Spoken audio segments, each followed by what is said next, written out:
devotional readings from Adventist Lecture Ministries. Today is Sabbath 27, July 4, 2026. Entitled, Keep the Faith. Imagine that you're in Rome in the year 65 AD. The Apostle Paul is in prison, awaiting his approaching execution. For decades, Paul has ministered to the rich and poor, and he's experienced both situations himself. His watched professing followers of Jesus use God's gift to glorify themselves instead of the giver. He's watched them exalt human genius, favor worldly success, desire earthly luxuries, and teach their children to do the same. Yet he's also witnessed by conversions, mind-blowing generosity, and incredible sacrifice.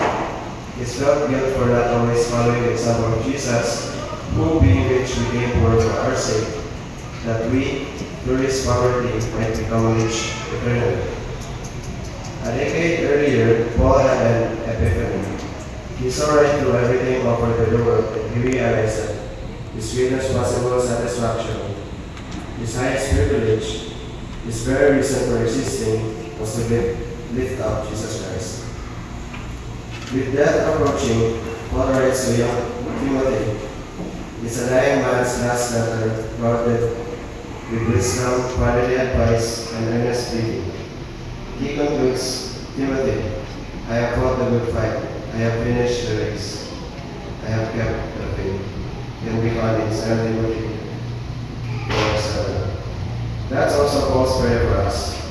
In all our decisions in life, he encourages us to keep the faith. Happy?